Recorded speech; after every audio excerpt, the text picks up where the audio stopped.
All right, so before I ask you any serious questions, I would like to know the concept behind your Facebook biography. My Facebook biography. Do you remember what you wrote? Or who wrote your biography? Was it an autobiography or? I probably wrote that. Okay, let me give you a line from it. Please do, because I don't remember. You said his mama, your mother. Oh. Okay, you're was a pound of weed, and his daddy was the adult section at Video Plaza. Video Plaza. Can you please explain that to me? Because I can tell you're lyrically in tune, but sure. I was like, okay. Well, that actually is a quote. On my second album, District Selectman, I had a skit called King of the Wild Frontier. Okay. And a lot of what I do, there's a lot of parody, there's a lot of satire, there's a lot of people don't always know if I'm joking or if I'm serious. Okay. And, you know, to me that was just funny. I was like, you know, well, let me put it this way. I enjoy weed, I enjoy porn. Okay. I hate to come out swinging frank like that, but you know, I just Asian or I don't discriminate. Okay. I like all women. Okay. Across the map, but you know, basically, I just do things that are funny to me. Okay. You know, and to me at that time, you know, I found that amusing. You know, so there it was. But that's actually part of a skit. It's about maybe a 2 or 3 minute skit. I've got a narrator that does it in a really country tone. It's basically country music in the background. Okay. And you know, I'm talking about you know, being different from the other kids at school, and you know, it in a very, you know, because I do have to tell my real story at some point. But at that point, that album came out about maybe 4 years ago, and I wasn't maybe ready to get completely literal, so I tried to tell my story in just a funny, over the top, you know, kind of ridiculous way. Okay. So why did you consider yourself different from other children in your school? Well, for a lot of reasons. I kind of had the misfortune of being a brainiac nerd when it really wasn't cool to be. Okay. And, you know, I went to school in East Tennessee, you know, and, you know, not to brag or anything, but, you know, I mean, I could read from the time I was about 3 years old. You know, I didn't have a lot of friends when I was a kid. You made us feel dumb by the age of 4? So yeah. Oh, yeah. Okay, never mind. So, anyway, with that said, you know, I didn't have a lot of other kids to play with when I was growing up. I had a brother and a sister, but I didn't really have a lot of friends. So are you the youngest? I'm the oldest, actually. Oh. Yeah, I'm the oldest of 3. So I would occupy myself by like reading the encyclopedia. You know, I occupied myself by learning. You know, whether it was actually learning facts about things or learning to play an instrument or listening to records and dissecting them. You know, I can actually remember, you know, when I was in the 3rd grade, I was in the bathroom. And this other kid, I won't mention his name, but this other kid comes up to me in the bathroom and he's like, "I heard you like to do book reports." And I thought he was being serious. I was like, "Yeah, I'm about to do one about the Battle of Bam!" And he slams my head into the urinal. Oh my God. You know, so I dealt with a lot of intolerant rednecks and, you know, things of that nature who, you know, and you have to understand too, when I was, you know, when I was maybe 6, 7, 8 years old, like, I started growing like rock and roll hair. I was the first kid in my high school to get an earring. You know, I did a lot of things that were just different than what the other kids were. And the kind of area of the country I came from, you know, and they still kind of don't to this day, like, they just didn't really like anybody that was different than they were. So, you know, I kind of stood out in a lot of ways, and, you know, I don't really think I ever stopped standing out. You know, but okay, well, you said you locked yourself in your room to play instruments. Did you ever take lessons, or did you play by ear? Did you teach yourself? My father was a fairly decent musician. He played guitar. He could play the piano a little bit. You know, he showed me some things here and there. Was he in a band, or did he? No, he just played for fun. And he passed it on. My younger brother actually is like a virtuoso guitar player and teacher as well. So it's definitely in the family, but. Again, you know, growing up in Tennessee at a time, you know, when we were kids, like, we didn't have the internet, we didn't have smartphones, you know, and there's certainly not a lot of stuff to go out and do. So if you don't occupy yourself with something, you know, you're going to go crazy or get into trouble quickly. So, you know, I kind of did do that. You know, music was the one thing that was just fascinating to me. that, you know, I could express myself with, that I could keep myself occupied for hours on end. So yeah, I mean, I just kind of locked myself in my room, listened to records, learned to play instruments, and, you know, that was how I kept myself out of trouble. Okay. So. Okay, so you pretty much said your childhood influenced your type of music and what you write about. Was it not until you came to New York where you actually discovered yourself, like, okay, this is exactly what I want to do, this is the type of music I have to play, or is it still like you play different genres? No, it came before then. I grew up listening to everything from, you know, my dad was into like progressive rock, like Pink Floyd kind of stuff. You know, my mom was into everything from Cat Stevens to Black Sabbath, but, you know, and I actually said this in an interview a few weeks ago, when Wu-Tang came out with Triumph, it just absolutely blew me away. That and Public Enemy, It Takes a Nation of Millions to Hold Us Back. I actually bought the cassette when I was a teenager, and I played that cassette so many times that the tape actually snapped. I still have it. So, you know, that was what, you know, it was just like a, you know, kind of like, oh, well, because at that point, you know, I was into hip-hop, but I wasn't aware of what its possibilities were. So kind of from that moment on, that was when I was like, well, I could play a whole bunch of different instruments. I could probably make beats, couldn't I? Right. You know, and then that kind of, you know. Did it enhance when you came to New York? It did, yeah. Okay. You know, I actually tried to pursue, you know, the quote-unquote music industry while I was still in Tennessee. And, you know, if I'd have kept that up, I probably would have starved to death, you know. Not to say that they don't like hip-hop there, because they do, but if you don't fit into one very narrow kind of mold of a particular sound, which isn't the kind of sound that I do, then, you know, very few people are going to pay attention to you, you know. So it got to a point where I was like, you know, if I'm going to make anything of this, I have to go to New York. I have to go, you know, somewhere where I could actually ply my trade, you know. And with New York being the birthplace of hip hop as well, you know, it's like there's no real better place to go for that. So, you know, it was in motion before I came to New York, but New York absolutely made a man of me, one, but also kind of really helped me find my voice, you know. I moved to New York with $80 to my name and a couch to crash on with a girl I was on the outs with. So, you know, from there I had to kind of basically piece it all together. But absolutely, it definitely brought to fruition, you know, what I'd kind of been doing my whole life. Okay. So. Can you name some artists that you've actually worked with? Sure. You know, whether producing beats for them, whether as their engineer, or whether, you know, collaborating with them, like actually on a song. Let's see, I've worked with Method Man, Capadonna, Styles P, Fabulous, Smith & Wesson, Rock Marciano. I know I'm forgetting a bunch of people. Reef the Lost Cause, Royce the 5'9". Who else? Papoose. Okay. Sky Zoo. Yeah, a lot of people. You know. All right, that's good. Okay, so I'm assuming that you may have worked twice as hard as any other person, especially if they're affiliated with a major record label. Sure. However, you obviously have worked with a gargantuan amount of artists. You just explained it to me. So what are the challenges or obstacles that you face on a day-to-day basis? Or do you still face this? I absolutely still do. You know, if anything, when you start to see a little bit of success, it gets harder, because then you've been put into the eye of people, and, you know, you're expected to maintain that, you know, as well as grow. For me, the biggest challenge has always been being independent.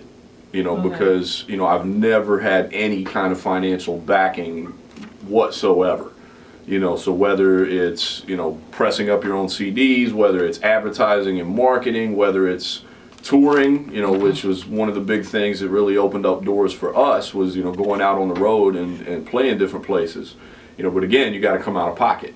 You know, and this stuff is expensive. You know, it adds up, and there's no, like, you know, somebody who's signed to a major label, they have a parent company. You know, they've got a budget. You know, and they spoon feed you. You know, what you need at the time to shoot your video. You know, to do all that. You know, when you're independent, you have to come up with that on your own. Right. You know, and I would say that, you know, really just not being able to advertise on a national level like, you know, a major label could do. But even beyond that, obviously the money is an issue, but the biggest problem that I run into is not having enough of me to go around. Okay. Meaning, you know, for the stuff that we put out on Spacelab, you know, I generally produce the beats. I'm usually the guy in the studio recording and mixing it. You know, half the time I may be rapping on it. When we play live, I DJ. I book the shows. I manage the actual day-to-day business stuff, you know, of, you know, keeping a business in order, all the financials, everything like that. You know, I'm the publicist. I'm, you know, literally, you know, kind of a one-man operation on that level. Are you a control freak? I'm not a control freak. Okay. I'm really not. No, it sounds that way. I'm sure it does.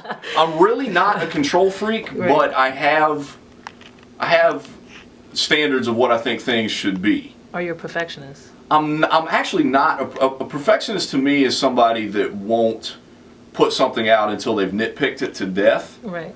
I won't do that. Like, I'm not afraid to just put something out there and let it be what it is, and let the, you know, and if it's not the greatest thing I've ever done, I'll do better next time. You know, I'm not afraid of that, but I am a stickler for, like, things have to, like, when we send out a press release, everything has to. I'm a stickler for spelling, capitalization, good intro paragraphs. You know. I do nitpick like the minor. If I leave it to somebody else, it doesn't always get done the way that it should be. Yeah, of course. So, you know, if I could clone myself a few times, then we'd be in great shape. But, you know, I would say the biggest challenge that I face really is just not having enough of me to go around. You know, to where, you know, I've kind of got to handle all the jobs. Do you believe that where you are currently in your music and being an independent artist, would it allow you to grow internationally in superstardom, or? I don't see myself ever being a Jay-Z, Michael Jackson, you know, or something like that.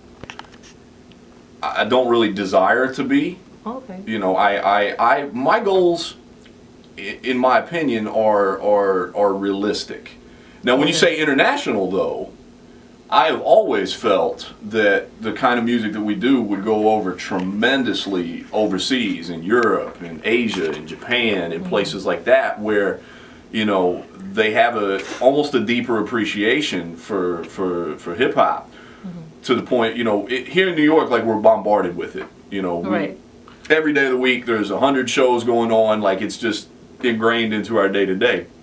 You know, over there, they really appreciate it, you know, to where they come out in droves. They still buy music because they hold art in a higher value than we kind of do over here.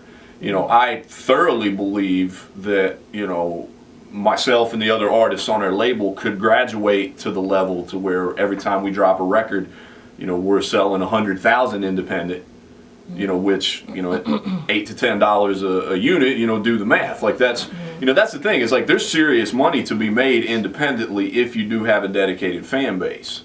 You know, our music may never go platinum, and I'm fine with that. But if it sells 100,000, you know, I'm going to be buying my mama a yacht. Like, you know, it's, you know, to me, that is success. You know, if I can make a consistent living making the music that I want to make, performing it for an audience that cares about it, and consistently supports it, then to me, you've made it. Like, you know, there's no, I don't really care much about, like, being on the cover of Entertainment Weekly or paparazzi chasing me while I'm trying to order a sandwich at Subway. You know, I just want to basically do what we're already doing, just do it on a much bigger level, because I think there's a lot of people out there that would enjoy our music. They've just probably never heard of it. You know. Okay, so obviously your resume is outstanding. So because of your exposure to gifted artists and actually working with them in their own element, in the midst of developing your own music, where do you see yourself in the next year?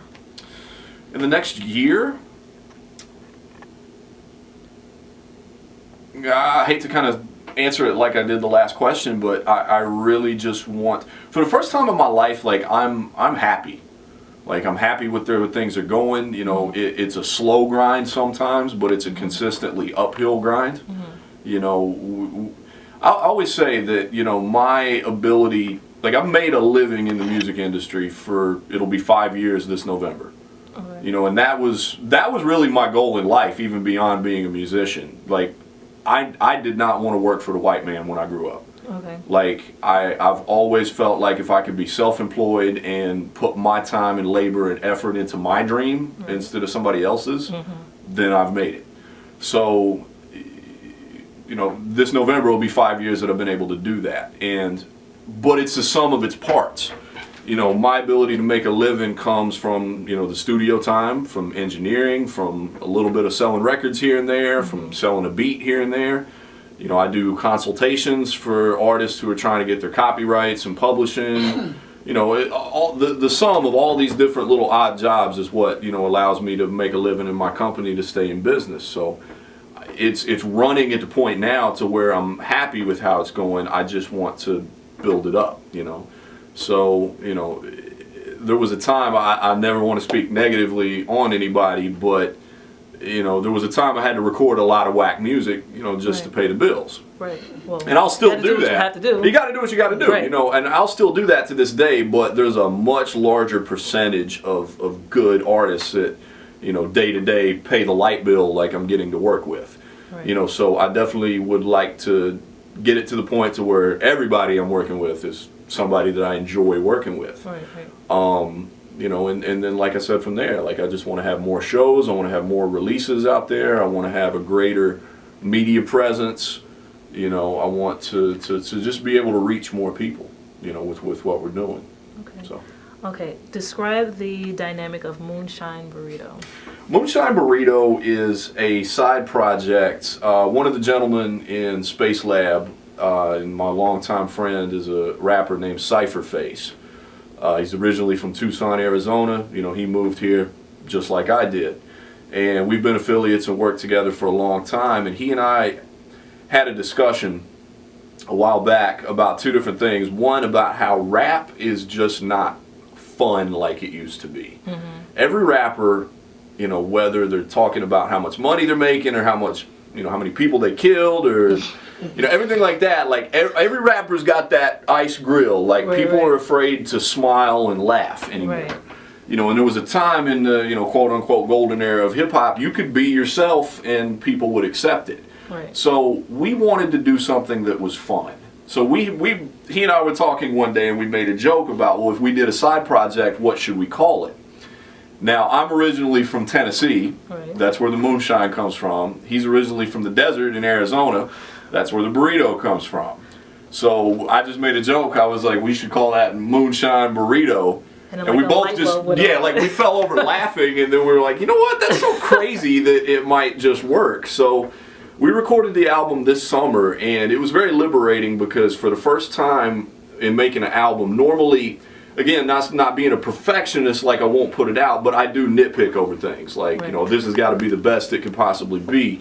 And for the first time, I just kind of just let it go and was like, you know what, I'm just going to say whatever comes to my mind. Yes, we're making a rap album about moonshine and burritos, but you know what, we can find a way to make this work. And I had so much fun making the record. You know, and just the contagious kind of energy of, you know, not taking yourself too seriously and being able to laugh that, you know, the videos have done well so far, and, you know, people seem to be digging it. You know, even outside, like I kind of knew that our immediate fan base would dig it, but it's taken on life with people who'd never heard of us before. So, you know, it comes out September 28th, you know, this month, and, you know, I'm looking forward to the world hearing it. Me too. Okay, so after completing your record and you're relaxing on your off day, are you comfortable with listening to your own music, or do you play something else totally different? Do you want to get away from that for a while? Usually I play other things. You know, I'm not gonna lie, like there's times I like to vibe out and, you know, feel myself a little bit, you know, and be proud of what we did, but when I'm outside of that, I like to listen to other music, you know. I don't, you know, jock myself like really hard or anything. So no, I would say I mostly listen to other music. Okay, so on your way home tonight, if you go home tonight, I don't know if you're working over. I'm working pretty late. Actually, yeah. What are you listening to? Are you listening to jazz, blues? A lot of times, actually, because for my day job, I listen to rap music at loud volumes. Like that's my day job, right. So I still listen to hip hop in my spare time, but a lot of times, I might listen to. I'm a big fan of Frank Zappa. I like a lot of like fusion jazz type stuff, like Weather Report and John Coltrane or stuff like that. If I've had a long day of being in the studio, when I unwind, I usually like to listen to something instrumental and mellow. And something that and I take the F train home too, and that's bad enough. So I like to zone out and relax a little bit, when possible. All right, so no more serious questions. It's just a little bit of like. That's cool. I'm enjoying it. Okay, dead or alive, what artist would you give anything to work with? Dead or alive, I'm hoping you say someone. Okay. I'll let you know once you say. He's dead actually. Curtis Mayfield. Okay. Curtis Mayfield is one of my favorite artists of all time. I would love to have Curtis Mayfield sing over one of my tracks. I was thinking Michael Jackson. Oh, well, I think he's on most people's lists. Okay. Yeah. What is the first album you've ever purchased with record you've ever purchased with your own money? With my own money? Yes.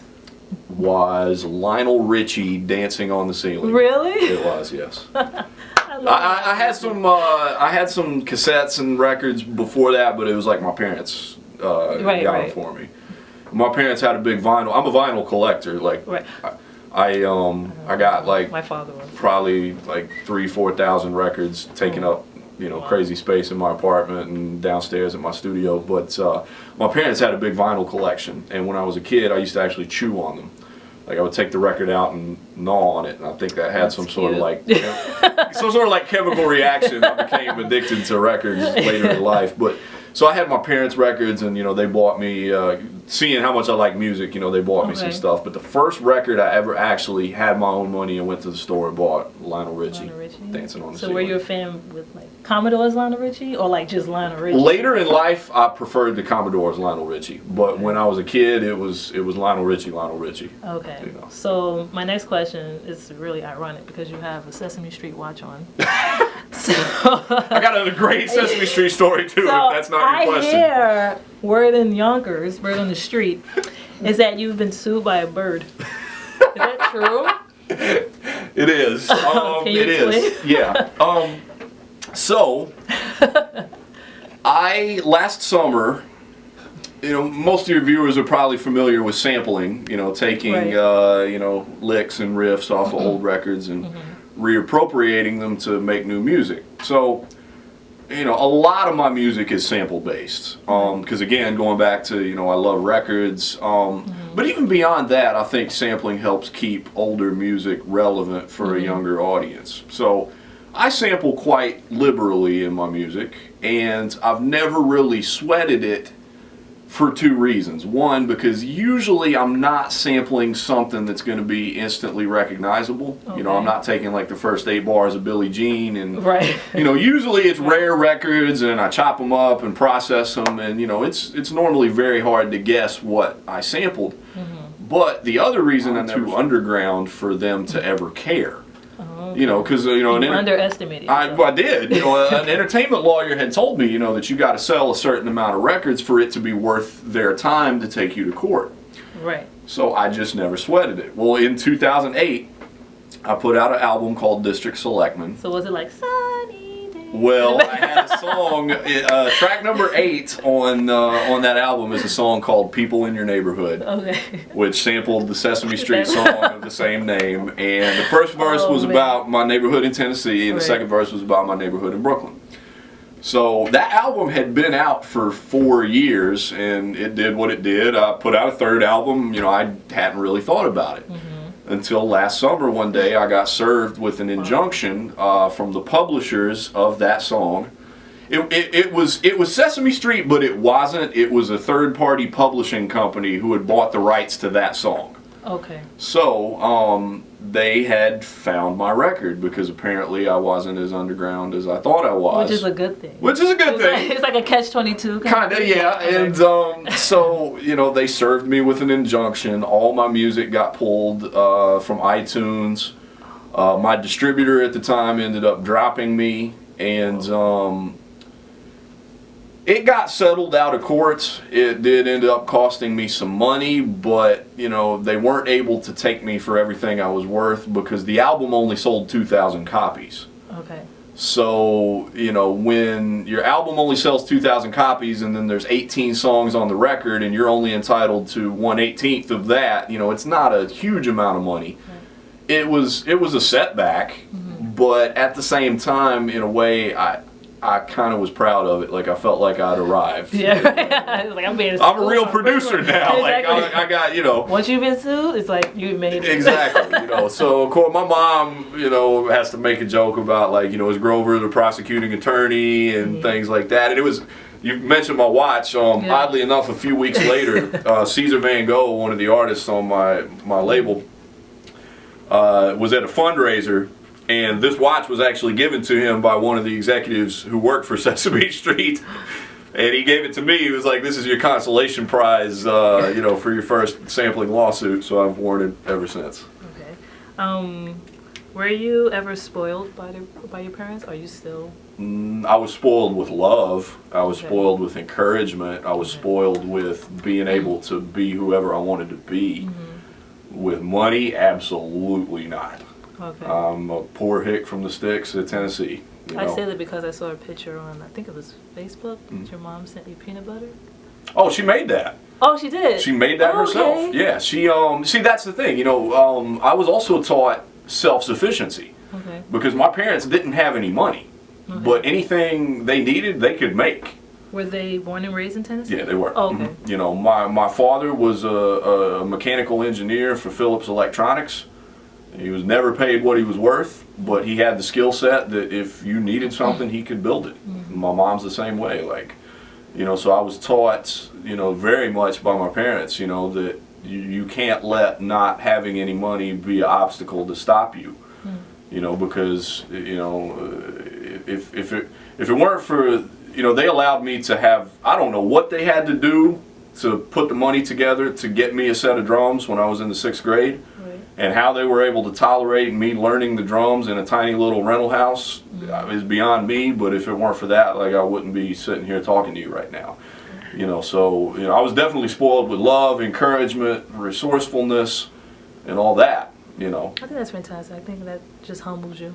Absolutely. I appreciate everything. Like, that's one thing, you know, I'm a lot of things, and, you know, I've certainly got my flaws and my faults and things I shouldn't do, but every day, if at all possible, I take a minute to just look up and say thank you, because, you know, my story could have ended up, you know, a lot different than it did. So I appreciate everything, you know. I think that was a perfect ending. That was the last question. Thank you. That was